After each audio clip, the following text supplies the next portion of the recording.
आज की online class में हम सब निर्मेय 5 के बारे में अध्ययन करेंगे।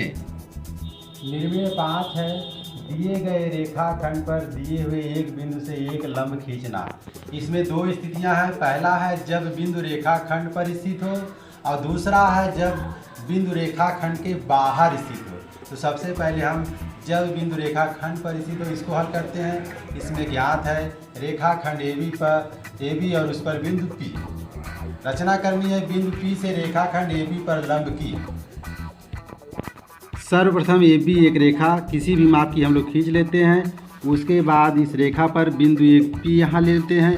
फिर बिंदु P से एक चाप ऐसे लगा देते हैं जो रेखाखंड AB को AL और M बिंदु पर काटता है। फिर हम यहाँ से ये आधे से अधिक दूरी लेकर फिर इसको हम यहाँ एक चाप लगाते हैं। बिंदु L को केंद्र मानकर इस तरह लगा देते हैं। फिर बिंदु M को केंद्र मानकर इस तरह लगा देते हैं जो बिंदु N पर काटता है। अब इसको हम जो है N और P को मिला देते हैं। रचना के चरण में यह पूरा इस तरह हम लिखे हैं, इसको आप लोग लिख लीजिएगा। और यही रेखा जो PN दी हुई रेखाखंड AB पर लंब है। अब निर्मेय 5 का दूसरा भाग है जब बिंदु रेखाखंड के बाहर हो। ज्ञात है रेखाखंड AB तथा इसके बाहर स्थित कोई बिंदु P। रचना करनी है बिंदु P से रेखाखंड AB पर लंब की। सर्वप्रथम हम AB एक रेखाखंड खींच लिए इस तरह। उसके बाद इस रेखा से बाहर यहाँ P बिंदु ले लेते हैं कोई। फिर बिंदु P से हम जो है एक इस तरह AB पर एक चाप लगाते हैं जो L और M पर काटता है। फिर हम बिंदु L को केंद्र मानकर L और M के बीच से आधी से अधिक दूरी लेकर यहाँ बाहर विपरीत दिशा में एक चाप यहाँ से लगाते हैं। फिर एक चाप यहाँ से लगाते हैं जो K पर काटता है। अब इसे हम P और K को मिलाते हैं जो AB रेखा को बिंदु N पर काटता है। यही PN जो है AB रेखा पर लंब है।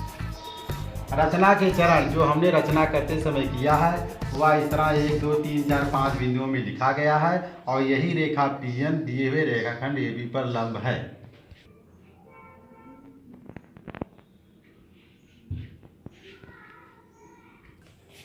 प्रश्न अभ्यास 4D के प्रश्न वीडियो पर दिखा दिया गया है। पहला प्रश्न है इसका ज्ञात है रेखाखंड AB और उस पर स्थित बिंदु M। रचना करनी है बिंदु M से रेखाखंड AB पर लंब की। सर्वप्रथम एक AB इस तरह एक रेखा खींच लिया गया। फिर इस रेखा पर कोई बिंदु M ले लिया गया। अब M से हम जो है एक ऐसे इस तरह चाप लगा दिए जो AB रेखाखंड को P और Q बिंदु पर काटता है। अब जो है इसको हम PQ की आधे से अधिक दूरी लेकर इसको हम यहाँ एक बिंदु P को केंद्र मानकर ऐसे एक चाप इधर लगा दिया गया। फिर Q को केंद्र मानकर इस तरह एक चाप लगा दिया गया जो एक दूसरे को R बिंदु पर काटता है। और उसके बाद M और R को मिलाया। यही MR जो है AB रेखा का लंब है। रचना जो हमने रचना किया है जिस तरह हम लोगों ने रेखा और लाइन खींचा है चाप लगाया हुआ यहाँ रचना लिखा गया है। यही रेखा MR दी हुई रेखाखंड AB पर लंब है। दूसरा प्रश्न वीडियो में दिखाया गया है। ज्ञात है रेखाखंड PQ तथा इसके बाहर कोई बिंदु R। रचना करनी है बिंदु R से रेखाखंड PQ पर लंब की। अब हम एक रेखा खींच लिए और PQ से बाहर एक बिंदु R ले लिया गया। और बिंदु R से हमने जो है ये इस तरह एक त्रिज्या लेकर एक चाप लगाया जो PQ रेखा को S और T बिंदुओं पर काटता है।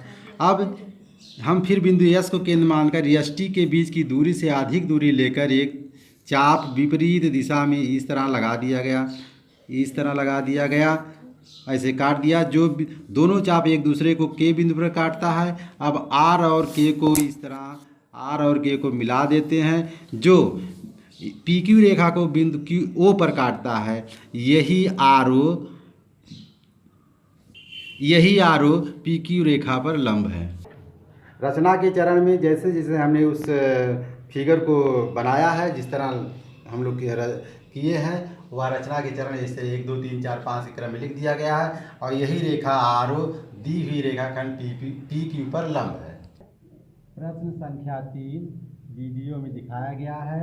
इसमें है ज्ञात है 5 सेंटीमीटर का एक रेखाखंड यमन और उस पर कोई बिंदु पी। रचना करनी है बिंदु पी से रेखाखंड यमन पर एक लंब की। सर्वप्रथम यमन 5 सेंटीमीटर की एक रेखा खींच लिया। उसके बाद इस रेखा यमन पर कोई बिंदु पी ले लिया गया। पी से हम लोग जो है एक ऐसे चाप लगाते हैं जो रेखाखंड यमन को बिंदु यस और टी पर काटता है। उसके बाद अब फिर बिंदु यस को केंद्र मानकर यस और पी से अधिक दूरी लेकर एक चाप इस तरह हमने लगा दिया। ऐसे इस तरह चाप लगा दिया। इसी त्रिज्या से फिर बिंदु टी को मानकर एक चाप हम यहाँ से लगा देते हैं जो दोनों एक दूसरे को आर बिंदु पर काटता है। अब इसको हम आर और पी को मिला दिया। यही पी आर रेखाखंड यमन पर लंब है। अब हमने जो प्रश्न में रचना किया है जैसे जैसे फिगर बनाया गया है उसको रचना के चरण में इस तरह लिख दिया गया है और यही रेखा पी आर दी हुई रेखाखंड रेखा यमन पर लंब है। अभ्यास 4D यहीं पर खत्म हुआ। इसके बाद हम लोग दक्षता अभ्यास हल करेंगे। आज बहुत बहुत धन्यवाद।